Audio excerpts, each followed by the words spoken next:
Welcome to Korean True Crime with me, your host, Mimi Mizuko. I'm excited to announce that there is now a Patreon available. Patrons of the show will be mentioned each episode and get access to exclusive polls for voting on future episode topics. Patrons also gain early access to ad-free episodes and future surprise bonus content. If you can't financially support the improvement of the show, liking, subscribing, and following wherever you listen to is a great way to let me know that you like the content. You can reach out to me on Instagram or Facebook if you'd like to leave any feedback about the show. I appreciate you for listening and I'm so grateful for the support and encouragement I have received. My video podcast will still be available on YouTube for listeners who enjoy seeing media, pictures, and videos about the case. Today's episode contains a mention of suicide. Viewer discretion is advised. All names used in this case are pseudonyms selected from the most common names in South Korea.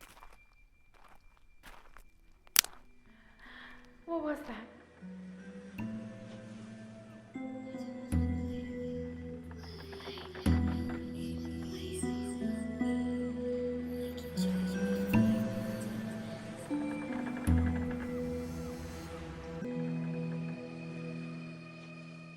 On December 29th, 2003, 34-year-old Sung-ho comes home to his apartment where he lives with his wife, 31-year-old Ha-yoon, and their two young children, 3-year-old son and a 10-month daughter. They lived in Sangpa, a district that, similar to Gangnam, is an extremely wealthy area in Seoul. They'd made a pretty nice life for themselves and had a lot of friends in the community. Sung-ho was working full-time while Ha-yoon stayed at home to take care of the two children. On this day, Sung-ho came home from work like usual and took the elevator up to the 7th floor. The layout of this apartment building is very similar to a Western motel where the doors are facing the parking lot with a fenced walkway around the exterior of the building. He reaches his apartment door and turns the handle. It's locked. He pats his pockets, searches his bag, but unfortunately, he had forgotten his keys that day. When he got home, his wife is usually finishing up dinner for the family, so he just knocks on the door and waits for her to answer. A few moments go by, but there's no answer to the door. So he tries ringing the doorbell, calling the house phone, but he can't reach his wife, and it seems like no one's in the apartment. Ha-yoon may have gone out with the kids without telling him, but that was extremely unusual. So he went to their hallway window and tried to force it open between the security bars that lay across it. The window's unlocked, thankfully, and he's able to slide it open and reach his arms between the bars. Next to their door, they had a small table where they placed personal items like mail, purses, and keys. Sung-ho could just barely reach his wife's purse, which was laying on the table. He pulls it towards him with his fingertips and suddenly feels a sense of unease. If his wife had gone out with the kids, then why did she forget her purse? She always had her purse with her. He searched the bag for the house keys and found them. He unlocks the door, opens it as quick as he possibly can, and rushes to get inside to see where his wife is. When Sung-ho went into the apartment, he immediately saw his wife, Ha-yoon, was lying on the floor with a skirt over her head. He tried to wake his wife by shaking her shoulders, calling out her name, but when he got closer, he noticed a red mark across her neck. There was a thin clothesline string digging into the skin on her neck. It held her head above the ground. The string was tied securely around the closet door handle on the opposite side of the closed door. It appeared his wife had hanged herself on the door. Shock and grief overtook him as he continued to try to wake her, but when he couldn't, he began running to the bedrooms. Where are the children? He ran to their rooms searching for them, calling out their names. When he got down the hallway, he saw that the door was already open, and he could see his 3-year-old son laying on the floor with a cloth tied tightly around his neck. He checked his son and he wasn't breathing. Nearby was his 10-month-old daughter, laying still with a black plastic bag tied over her small head. Sung-ho called the police, who arrived at the scene and were immediately suspicious of the circumstances. They took statements from Sung-ho and searched the apartment for a message, a note, a letter, something that often accompanies such a tragic incident, and they couldn't find anything. Sung-ho said that his wife had struggled with depression in the past, but hadn't had any psychotic or suicidal thoughts that he knew of. As well, the state of the house was very strange. Ingredients were set out on the counters, as if his wife was in the middle of preparing their dinner. The lead detective on the scene was hesitant to rule this a case of maternal filicide. There were just too many things that didn't add up, including that there didn't seem to be a motive for Ha-yoon to do this. They couldn't close the case just yet. The lead detective was stuck on the fact that the method of the crime was almost too cruel for the murderer to be a mother. So let's talk about some of the motives of maternal filicide, or a mother killing her own children, as classified by Dr. Philip Resnick in 1969. Typically, when parents kill their own children, they kill their child within the child's first year. The mother may perceive killing her own child to be an act of love or mercy, as if she's saving her child from something worse than death. This is often accompanied with the mother having suicidal thoughts and depression. They'll often arrange the children's body nicely after a perceived painless method of killing, like suffocation with a pillow or poisoning with sleeping pills. It's very similar to the way the mother in Shutter Island kills her own children. Sorry, spoilers. Other forms of maternal filicide include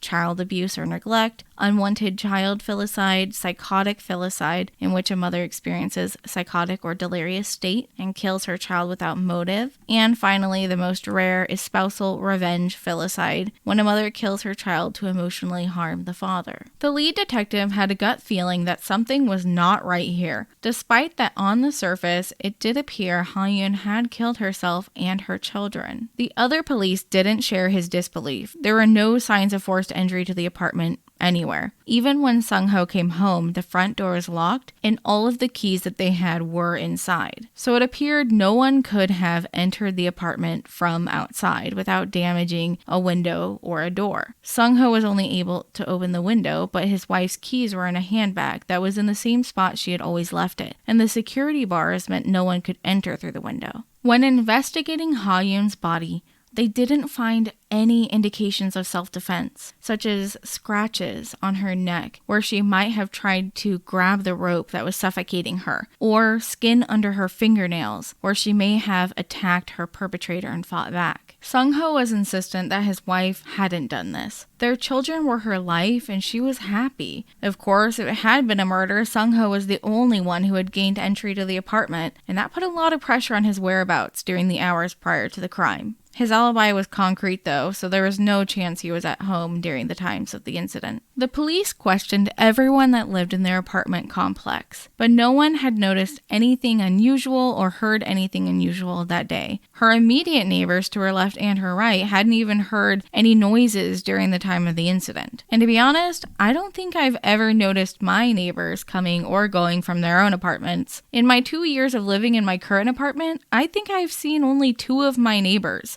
out of dozens who live here. This case was immediately covered in the news. It would be infamously known as Korea's first locked room murder or impossible crime. This is the type of crime case that stems from a fictional detective novel, in which the circumstances surrounding a crime or murder seem impossible for the criminal to not only have committed the crime, but also escaped from the scene. Stories like Edgar Allan Poe's The Murders in the Rue Morgue, or Sherlock Holmes and the Adventures of the Empty House by Sir Arthur Conan Doyle are examples of this. While the mysteries in these fictional stories are riveting and present a difficult puzzle for the reader to solve alongside detectives, this case wouldn't be so impossible to solve. Modern crimes don't often happen in a vacuum, and the detective obtained the CCTV footage from the landlord. The cameras in the building focused mainly on the elevators and the main doors to the apartment complex. On the footage, they saw a woman entering the elevator from the 7th floor at the estimated time of death. The husband was able to identify this woman as Sujin, a childhood friend of his wife. Sujin was called to come in for questioning, and the lead detective sat down with her and offered his condolences about the loss of a close friend. The detective's suspicions were already aroused by this woman, but he went along with the interview as normal. He noticed that she kept holding her hands in a way that appeared as she was hiding them. He continued asking her questions about her visit, but she kept her answers incredibly vague. After confronting her with a CCTV image of her entering the elevator from the 7th floor, she became visibly uncomfortable. She crossed her arms and looked away from the image. That's when the detective saw what she was hiding, a thin red line across her index finger. Anyone can get an injury like that, but the detective suspected that she had gotten this from the clothesline wrapped around Ha-yoon's neck. That's when the questioning turned into an interrogation, and it wasn't long after confronted with the evidence from the crime scene that Soo-jin confessed to murdering her friend and the two children. It seems almost impossible to imagine what could have caused her to attack her close friend and kill her young children. The detective needed to find motive for such a heinous crime. Soo-jin was now being cooperative, and the detective asked about her and Ha-yoon's history together. Ha-yoon and Soo-jin went to high school together, but they'd fallen out of touch after graduating, until a popular website called Damoim opened in 2001, 2 years prior to the incident. The website's very similar to the original purpose of Facebook.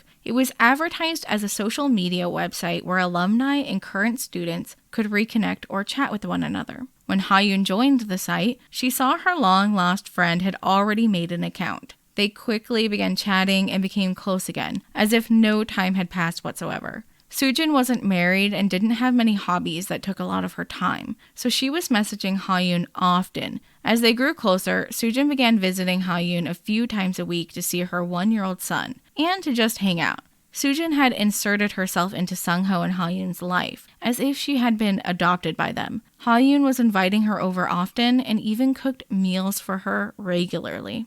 Of course, their friendship had its ups and downs, as Soo-jin's jealousy of Ha-yoon made her begin to resent her friend. She wanted a loving husband. She wanted children. She wanted a perfect life, but she felt like she was alone and she was angry about it. She began sending passive-aggressive texts to Ha-yoon to bring down her self-esteem. She would criticize Ha-yoon for her parenting styles and would criticize her for marrying too young. She wasn't a very good friend in my opinion, and I'm not sure why Ha-yoon kept talking to her. Ha-yoon had other friends who were more supportive, who were kinder, and who she was closer to. But maybe she felt bad for her high school friend. Soo-jin had a difficult life after high school, and she didn't have much of her own. Unbeknownst to Ha-yoon, Soo-jin had a history of this kind of jealous behavior. Soo-jin's obsessive, selfish, and paranoid behavior began when they were in high school together. Soo-jin had an innocent crush on a high school teacher of hers, but when her feelings weren't reciprocated, she began harassing the teacher. She had stalked this teacher online and in person for 6 years until giving up. During this time, she'd send messages to him telling him, "I don't know why a good man like you got married so early." It's unknown what made her finally leave him alone, but she had to create a reality in her mind where she was finally happy and with a successful man, which often meant she wanted to replace their current wife. Single men just weren't selling the fantasy she wanted. She wasn't interested in building a happy life for herself. She didn't want to go from point A dating to point B marriage. She just wanted to begin at point C as a happily married couple with kids. And she had found a new target of her obsession, Ha-yoon's husband Sung-ho. She already had his contact information and began slyly reaching out to him, feeding him the same lines she fed to the teacher. "You shouldn't have settled so young." However, unlike the time that she flirted with her teacher, this time her advances were welcomed. Soo-jin and Sung-ho began to have an affair in January 2003. That's 12 months before the incident occurred. Keep in mind that Ha-yoon is now 8.5 months pregnant with their second child as Sung-ho starts his affair with her best friend.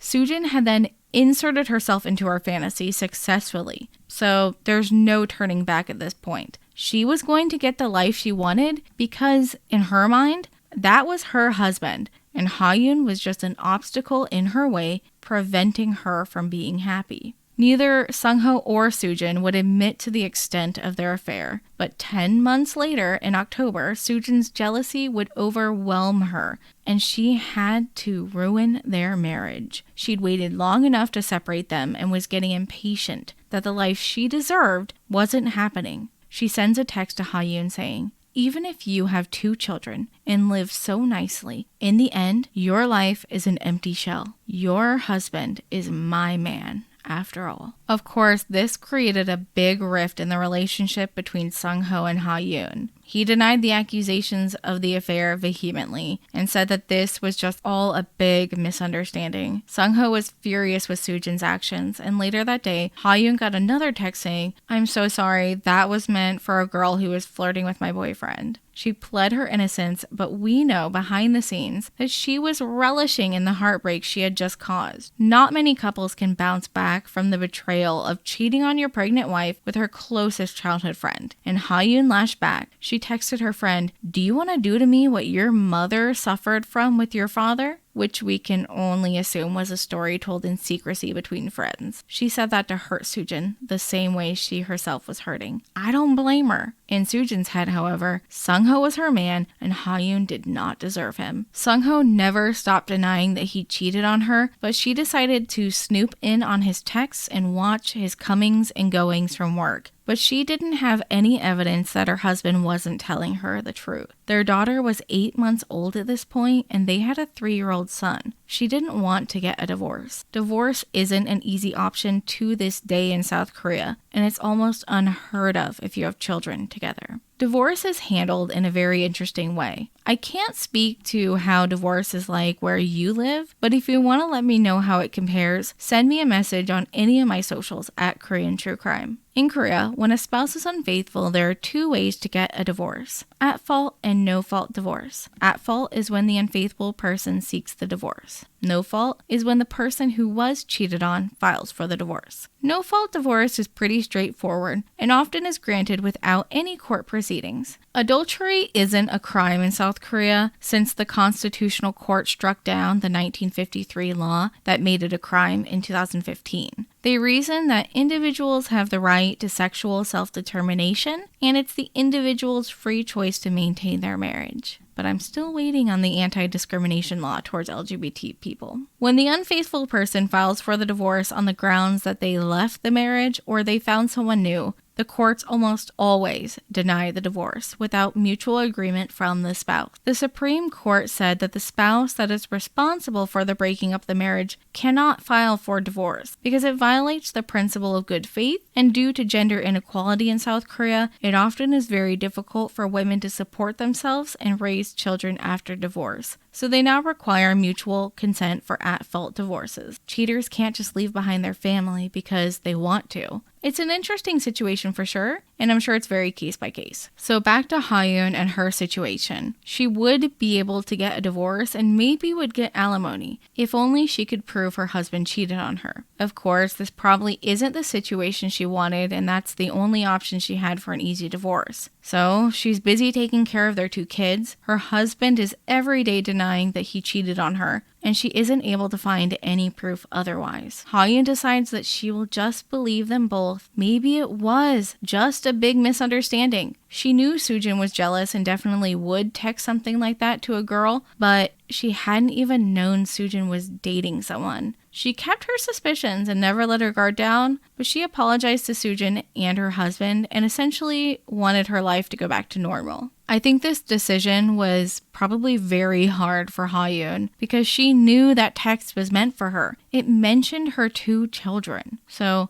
I think she did what she thought was best for her and her family, and that was keeping her family together. In November 2003, just a month before the incident, Ha-yoon let Soo-jin come and visit her more often and see the baby. She wanted to have her life return to how it was before. She didn't have a job, no major savings, and 2 young children. Getting a divorce would be incredibly difficult for her and her kids. Most likely, she would have to live with her family, but the stigma of being divorced is very hard to overcome. And how would that affect her children's lives? Soo-jin, however, had been planning to get rid of Ha-yoon for months, even before sending her that fake accidental text message. We know all of this because she kept detailed, annotated diaries of her every thought in relation to Ha-yoon. Journalists at SBS, who host a true crime news channel called 그것이 알고 싶다, I Want to Know That, were able to read some of these entries. Within her journals, she made diagrams of the Ha-yoon residence and how she would kill Ha-yoon and her 2 children. Unfortunately, as intriguingly twisted as those journal entries are, the only image of them is badly distorted from its airing on television in 2003. The drawings are still easy to see, but the writing is incomprehensible. From what is described about her journal entries, she talks a lot about previous suicide attempts and wanting to end her life before the end of 2003. In Soojin's journal, she had written up multiple contingency plans for how she would kill the family. She had thought about all of the risks involved for her to be caught or for her to be stopped. But in December, just a week before the incident, Ha-yoon calls Soojin and asks her for a favor. She asked to borrow some money so that she could do something with her kids, but I couldn't find out exactly what she needed the money for. Ha-yoon and Sung-ho had money. I think she just needed the extra spending money before the next paycheck came in, so she asked Soojin to lend her close to $1,000. Soojin agreed to lend her the money, knowing damn well she wasn't going to give her it. The next week comes around, and Soojin visits Ha-yoon to lend her the money. Ha-yoon is extremely appreciative and keeps promising she'll pay it back. She thanks her over and over, as if Soojin had just saved her life. Ha-yoon invites her inside, but Soojin tells her that she has to go do some things before she can play with the kids, and immediately went to go collect her thoughts and prepare for what she was about to do next. When Soojin comes back, the family is watching TV and Sung-ho is still at work. Soojin tells his son, "Let's put on a surprise puppet show for your mom. Let's go set it up in your room. It'll be so fun." The boy is super excited and follows her to the room. Soojin requests that Ha-yoon turns up the TV so she doesn't hear them preparing the script.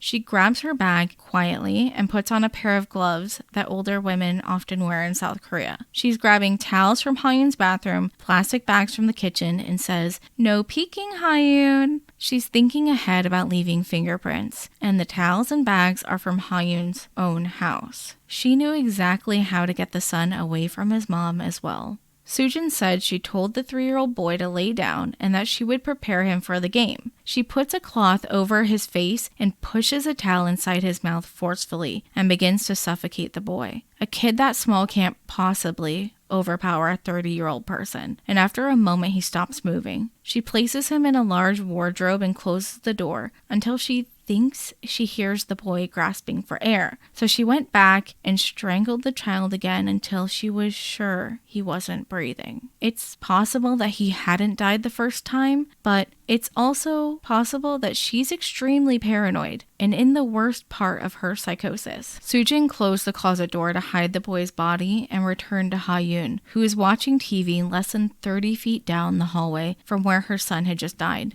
I got chills just thinking of how evil someone must be to murder a child and then go back to their parent and pretend nothing had happened at all. She would say to Ha-yoon, "We need more time to prepare. We're just getting ready. You're gonna love it. It's so cute." He's so excited. Ha-yoon's sitting with her baby on the couch and watching TV. Soojin collects a chair and quietly brought it to the hallway closet. The closet is just out of sight of the living room, so she quietly put the chair inside the closet and stepped up on top of it. She had prepared this plastic water bottle contraption that she cut into a hook shape, which she placed over the top of the door where it closes to increase her pulling leverage. The police would also discover dozens of prototypes of this contraption in Soojin's apartment. She had meticulously planned this murder. Soojin closes the closet door with the clothesline over the top, just the right amount peeking out so that she can grab it and pull it down easily.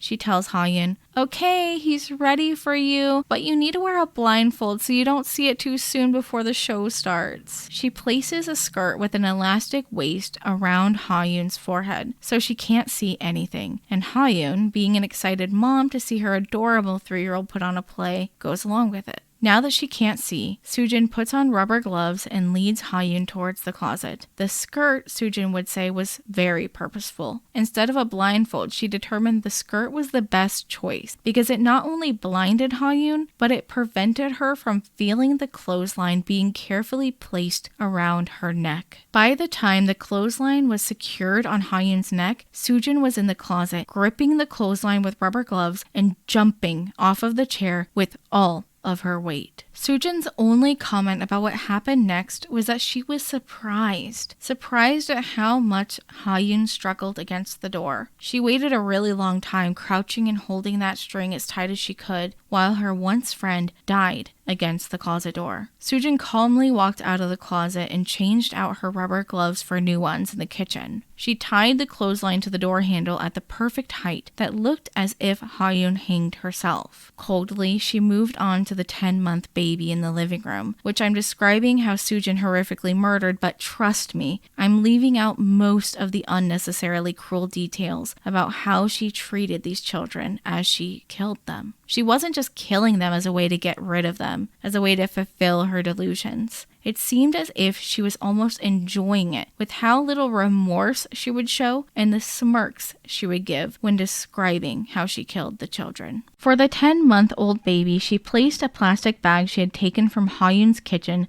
and tied it over the baby's head, then took one of the kitchen towels that was wound around a knitting needle to twist the towel tighter and tighter around the infant's neck. The baby, of course, died at Soojin's hand. Soojin wanted people to believe that Ha-yoon had killed her children and herself. So when she exited the apartment, she locked the door with Ha-yoon's key, opened the unlocked window, and placed the key back inside her purse. Too many of the true crime cases that are often the most frustrating involve police just not doing their jobs well enough. In this instance, it's because of the detectives following through that Soojin was found and arrested so quickly. Even after Soojin's arrest, however, she never expressed remorse or recognized that what she did was wrong. After dropping the mournful friend act, Soojin immediately showed how she truly felt. She was resolute that Ha-yoon and her children deserved to die, and that she had done nothing wrong. They were the problem, taking away the life she deserved. To her, Ha-yoon brought this fate upon herself. In the early 2000s, mental health wasn't taken into account when sentencing criminals, so there was no distinction between someone who could grasp reality and consequences and a person who couldn't comprehend wrongdoing. Usually this distinction leads to specialized sentencing, so people with certain mental illnesses or disabilities can get psychiatric treatment or rehabilitation.